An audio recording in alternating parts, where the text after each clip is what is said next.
नमस्कार। खबरों के इस अंक के साथ मैं हूं सुखवीर। आप देख रहे हैं आपका अपना चैनल भिवानी हलचल। और आज की खबरें इस प्रकार से।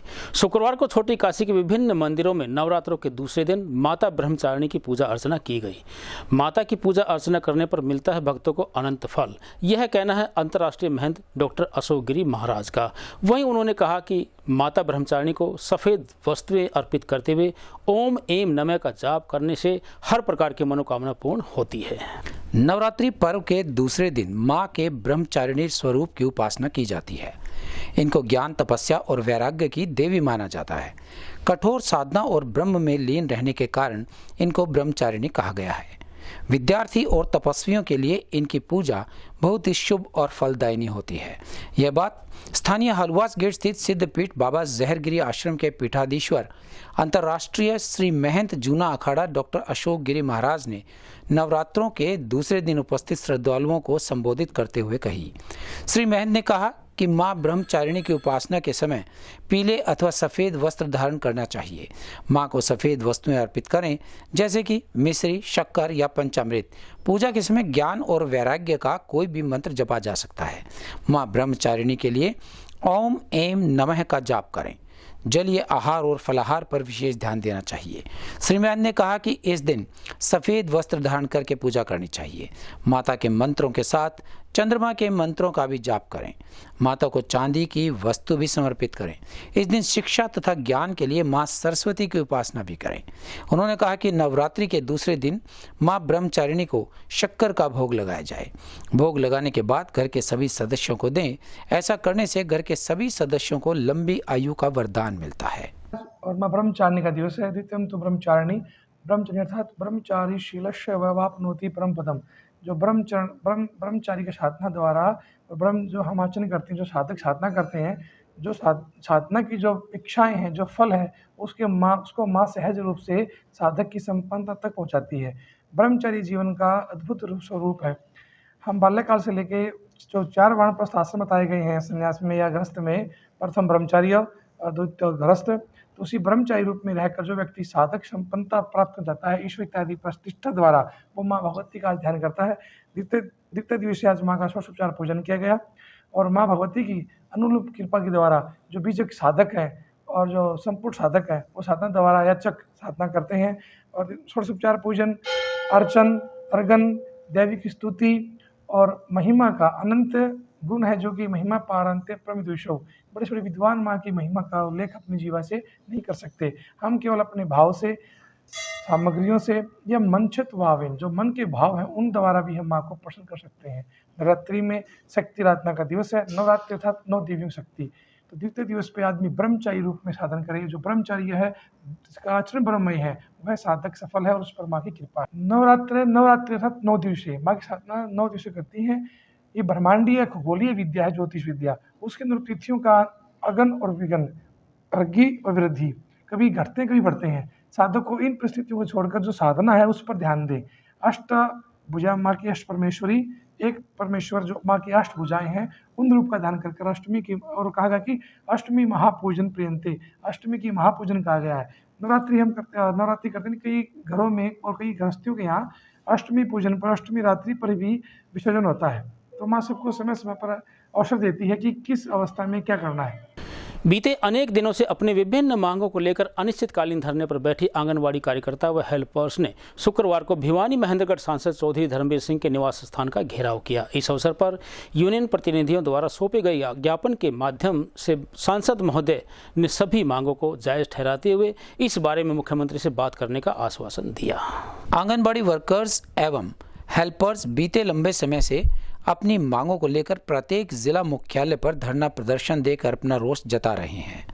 गौरतलब है कि हरियाणा सरकार द्वारा वर्ष 2018 में वेतन संबंधित अनेक मांगों को पूरा करने की घोषणा की गई थी, जिसके बारे में आंगनबाड़ी यूनियन पदाधिकारियों का कहना है कि सरकार द्वारा घोषित की गई सुविधाओं को आज तक लागू नहीं किया गया है, जिसके कारण उन्हें धरना प्रदर्शन के लिए मजबूर होना पड़ रहा है।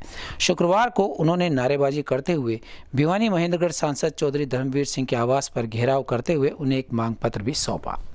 बातें तो इनकी बहुत ही जेन्युइन हैं और हम प्रदेश की सरकार से भी बात करेंगे, मुख्यमंत्री जी से भी, क्योंकि ये एक ऐसा ढांचा है छोटा बच्चा है, बहुत सी जगह आंगनबाड़ी सेंटर हैं, वहाँ पर बच्चों में सारे जो शरीर को पूरा चाहिए, इसीलिए भारत सरकार उनको खाद्यान्न पदार्थ के माध्यम से और दूसरी दवाइयों के माध्यम से बच्चों की ग्रोथ पूरी कैसे हो, इस पर बहुत बड़ा बजट खर्च होता है। और कुछ एक बातें इन्होंने जो बताई, हम कोशिश करेंगे कि हर जगह इनकी बिल्डिंग का प्रावधान कैसे हो। पुरानी जितनी भी जो 5वीं पास लगी हुई है हेल्पर या वर्कर, क्योंकि इनकी पहले क्वालिफिकेशन मात्र प्राइमरी थी, और सही बात है कि वो ऑनलाइन या व्हाट्सएप इनको नहीं जानती। तो इन चीज़ों के लिए हम भारत सरकार से भी प्रदेश की सरकार से बात करेंगे कि कोई पुराना सिस्टम ही लागू रहे।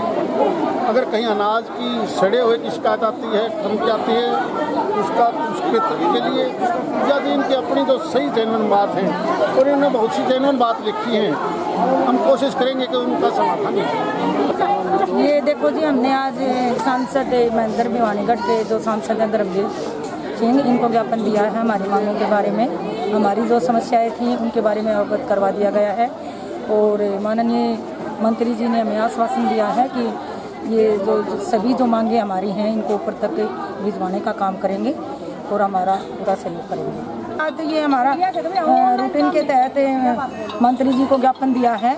बाकी हमारा अनिश्चितकालीन धरना 1 अक्टूबर 2021 से लगातार अनिश्चितकालीन सेंटर बंद करके और डीसी ऑफिस पे रखा गया है, और वो हमारा जारी रहेगा जब तक हमारी मांगे नहीं मानी जाए। ऑनलाइन वर्क हम नहीं करेंगे, और सबसे पहले हमारी मांग है कि हमें सरकारी कर्मचारी का दर्जा दिया जाए, और जो हमारी बहन कमला देवरा कैथल प्रधान को टर्मिनेट किया गया है, रंजिश पूरण उसको बहाल किया जाए, और हमारी जो नेता हैं वरिष्ठ नेता जगमती मलिक और अन्य जो नेताएं हैं उनके खिलाफ जो झूठे मुकदमे दर्ज किए गए हैं। हरियाणा विद्यालय शिक्षा बोर्ड ने डीएलएड फर्स्ट ईयर व सेकेंड ईयर सेकेंडरी व सीनियर सेकेंडरी ओपन स्कूल की अंक सुधार परीक्षा का परिणाम किया घोषित।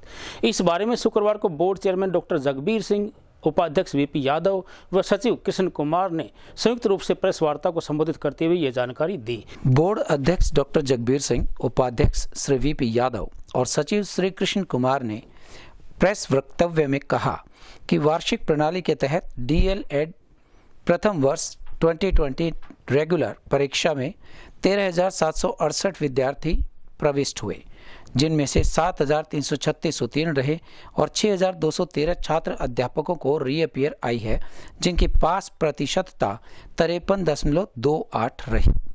उन्होंने आगे बताया कि इसी प्रकार डीएलएड द्वितीय वर्ष 2019 रेगुलर परीक्षा में 10,714 परीक्षार्थी प्रविष्ट हुए, जिनमें से 7,768 उत्तीर्ण रहे और 2,946 छात्र अध्यापकों की रीअपियर आई है, जिनकी पास प्रतिशतता 72.50 रही।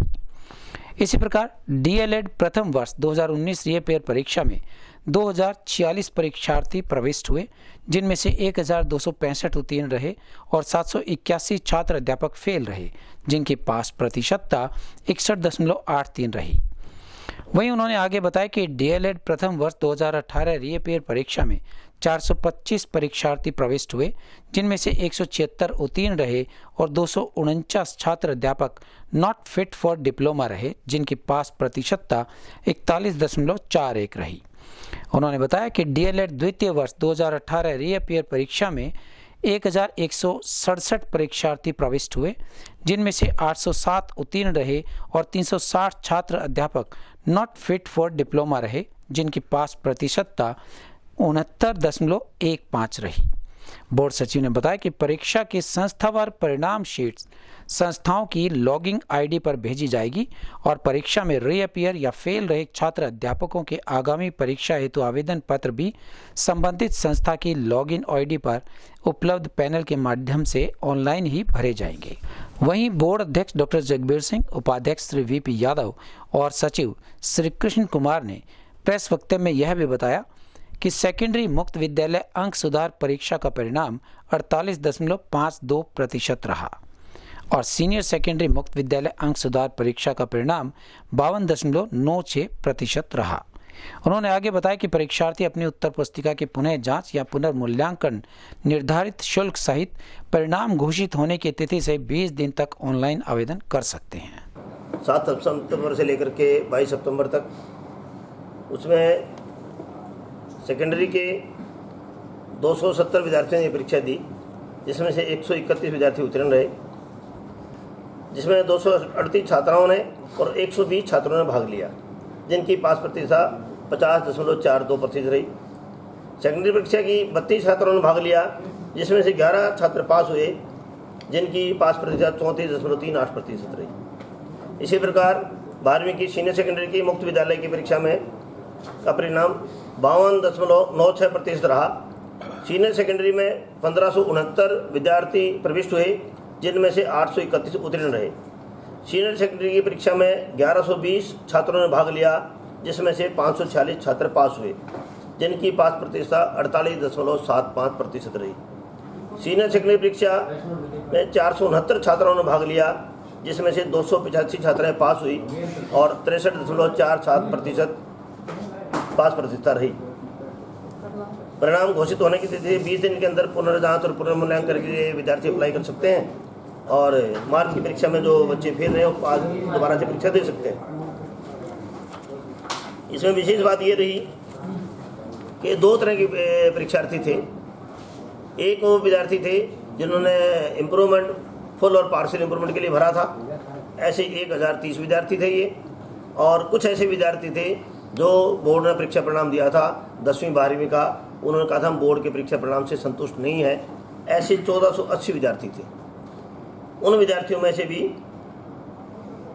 10वीं में 72 विद्यार्थी पास हुए हैं और 12वीं में 439, कुल 511 विद्यार्थी पास हुए।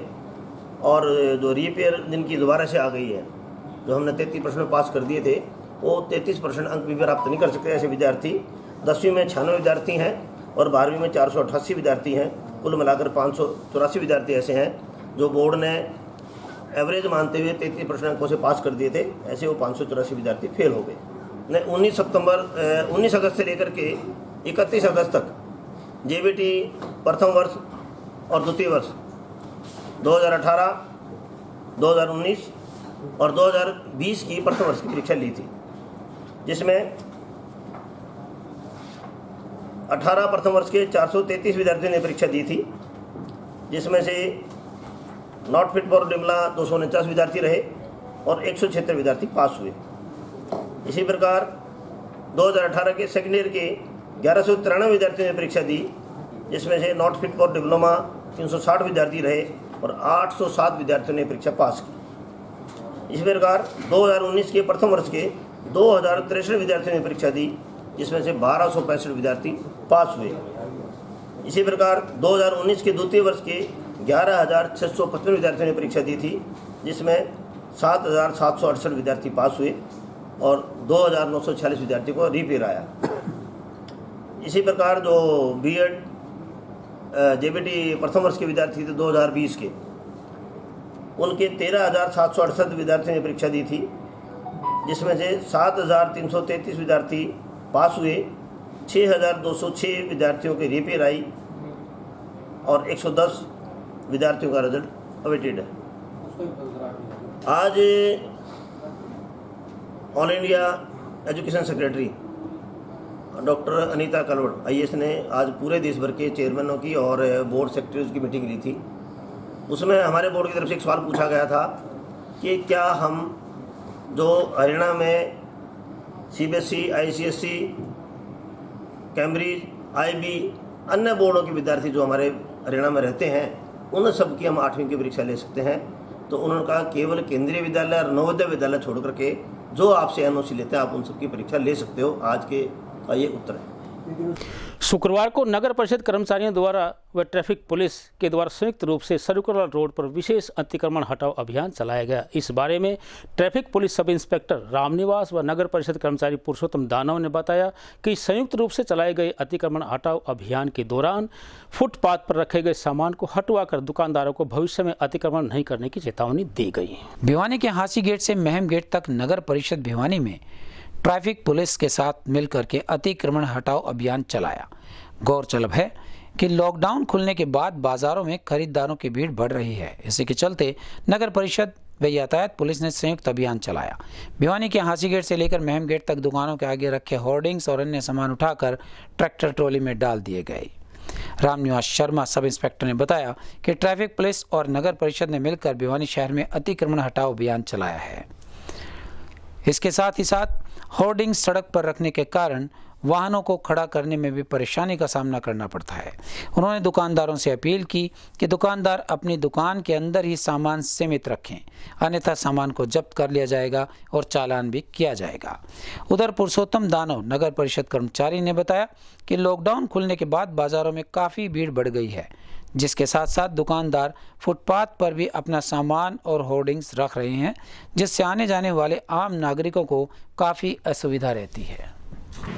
नगर पालिका प्रशासन और पुलिस द्वारा किया गया साझा ऑपरेशन है, जिसके बहुत से जो दुकानदार दुकानों के सामने काफ़ी जनरेटर रखे, उन जनरेटर के सीम विंडो लाग रही थी, लेकिन वे सारे हटवा दिए गए हैं। और हमारा उद्देश्य है भाई 80 गेट से लेकर पुराना बस स्टैंड और पुराना उस घंटाघर से लेकर बर्तनाला बाजार तक का आज ये साझा ऑपरेशन चलेगा। फिर कल जो आदेश होंगे उसके हिसाब से कल चलेंगे। अधिकारियों के आदेशानुसार जो दुकानदार भाई अतिक्रमण कर रहे हैं उनको बताया जा रहा है, और जो भी आगे बोर्ड लगा रखे हैं या व्हीकल खड़े कर रखे हैं उनको उठाया जा रहा है।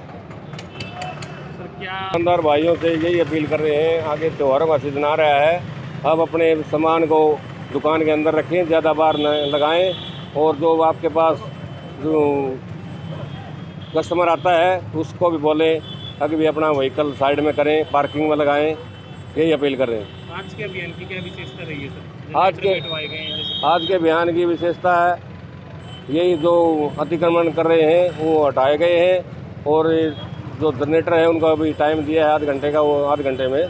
अग्रसेन रामलीला कमेटी सहित अनेक संगठनों के द्वारा ऐतिहासिक सेठ किरोड़ीमल पार्क की सफाई करने की मांग पर संज्ञान लेते हुए भिवानी के उपायुक्त आर.एस. ढिल्लों ने तुरंत सफाई करने के दिए आदेश। इस प्रकार से स्वच्छता बहाली के आदेश के बाद श्री अग्रसेन रामलीला कमेटी ने अपना सत्याग्रह रद्द कर दिया है।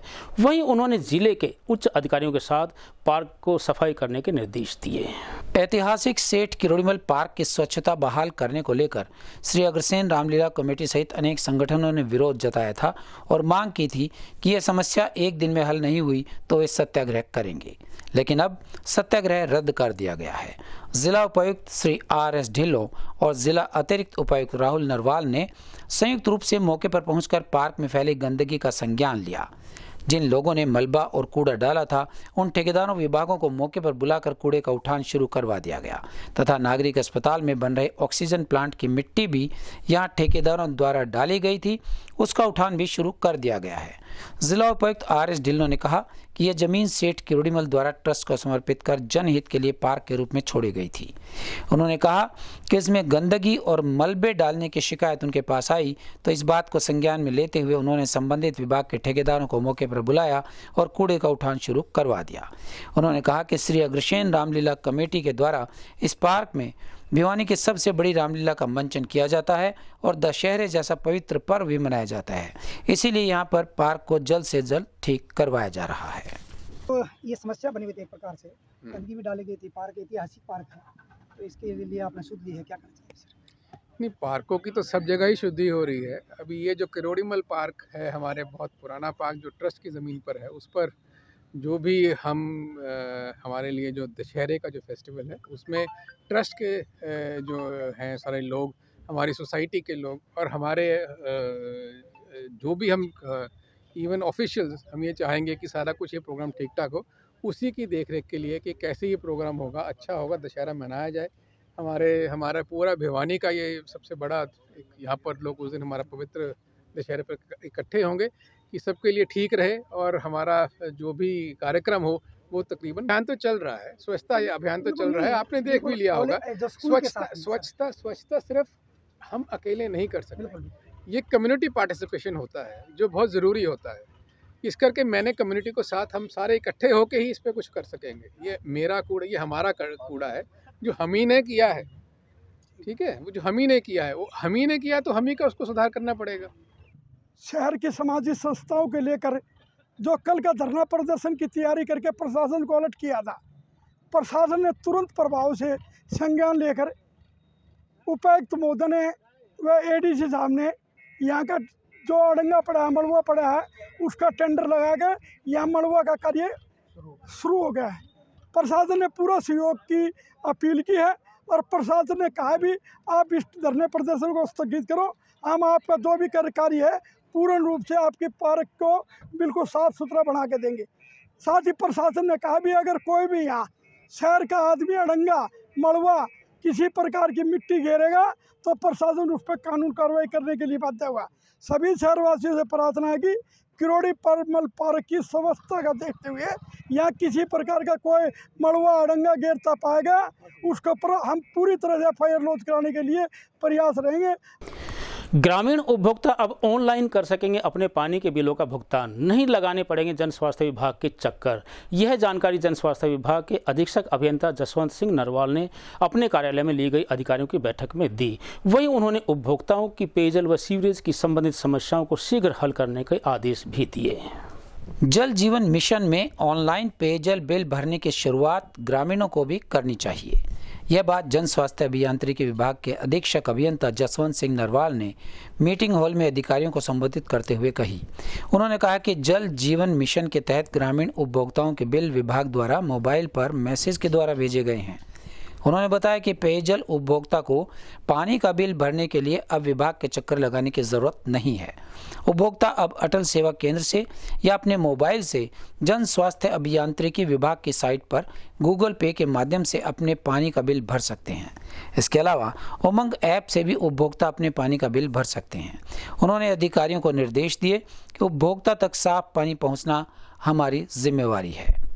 कहीं पर पाइपलाइन लीकेज होने पर कनिष्ठ अभियंता के माध्यम से उसे तुरंत ठीक भी करवाया जाएगा।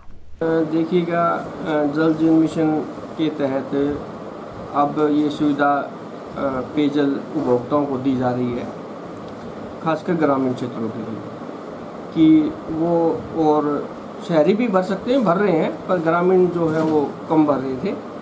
अब ये शुरुआत कर दी डिपार्टमेंट ने कि ग्रामीण उपभोक्ता भी अपने घर बैठे ही पेयजल का बिल भर सकते हैं। इसके लिए डिपार्टमेंट ने अपनी जो PHED हरियाणा की वेबसाइट है वहाँ पे जाके, और उसके अंदर ऑप्शन है ऑनलाइन बिलिंग का, आप उसके अंदर क्लिक कर दें और ऑनलाइन बिलिंग के ऑप्शन को क्लिक करने के बाद में वो कंज्यूमर नंबर मांगता है।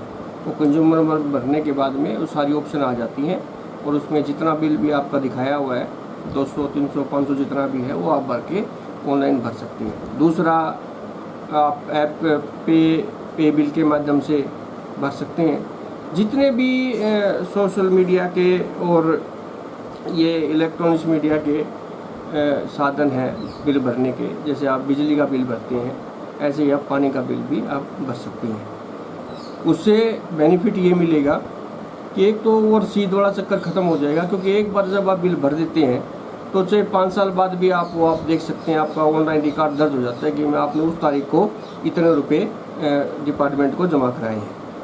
तो एक अच्छी स्कीम है, आपका आने जाने का समय भी बचता है कि आप आते हो जाते हो, आपके पैसे भी बचते हैं, किराया भाड़ा भी बचता है बस का, तो ग्रामीण आदमियों के लिए, उपभोक्ताओं के लिए।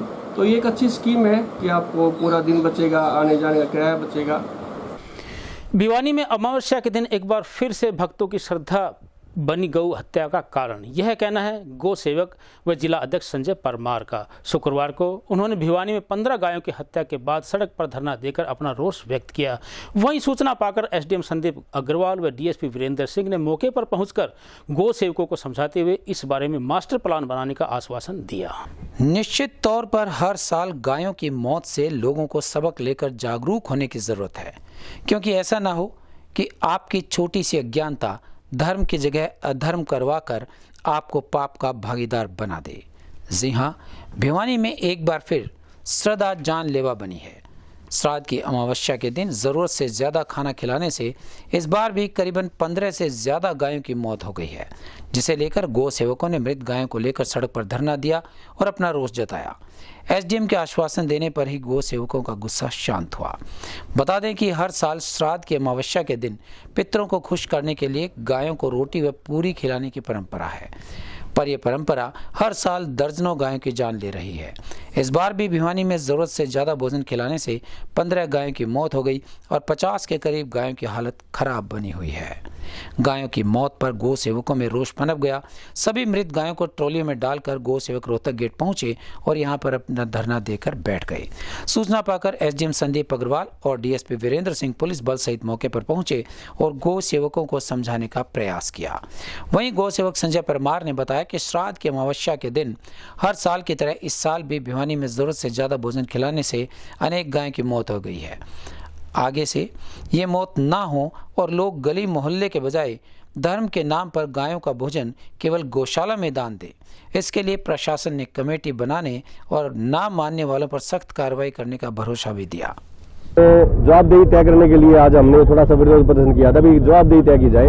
तो साहब ने हमारे को आश्वासन दिया कि आगे से मैं ऐसा घटना नहीं घटे उसके लिए हम लिखित में कोई न कोई सर्कुलर जारी करेंगे और जिन्होंने भी ये रोटी पूरिया से रोड पे जो दी है उनके खिलाफ कोई न कोई कार्रवाई करेंगे। तो कितनी गायों की मौत हुई है? अभी 15 गाय की मौत हो चुकी है और 50 गायें अभी जीवन और मौत के भी झूल रही है, जिनमें से रात को अभी कुछ और इंजर्ड हो सकती हैं। क्या वजह मानते हैं इसके पीछे? इनके पीछे देखो जी, ये दकियानुसी विचार है, घर में गाय पालते नहीं और ये कहते हैं पूर्वजों ने बताया है, पुराणों ने बताया है कि इनको पितरों को पूर्वजों को प्रसन्न करने के लिए रोटी खिलाई जाए।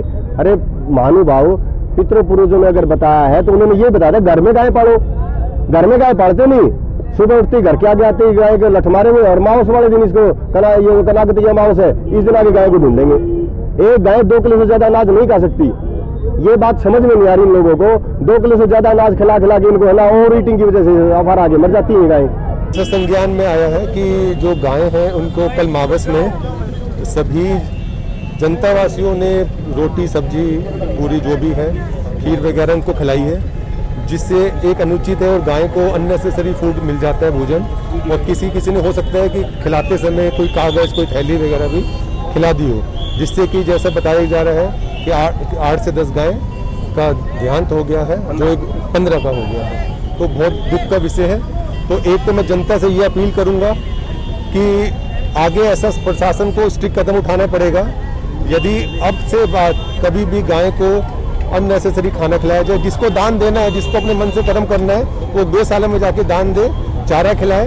ये जो गली में या मोहल्लों में जो कहीं गाय हैं उनको अननेसेसरी रोटियां ना खिलाएं। ये मेरा आपसे आग्रह भी है और एक आपसे ये भी है कि आप धर्म करने के नाते अधर्म ना कीजिए। ये मेरा एक सुझाव है कि हम उसको सोचें कि हमारे खाने देने से यदि गाय का कुछ भला नहीं हो रहा है, वो हो रहा है, तो इसको हम बचें। और अब मुझे दीजिए इजाज़त। देखते रहिए आपका अपना चैनल भिवानी हलचल।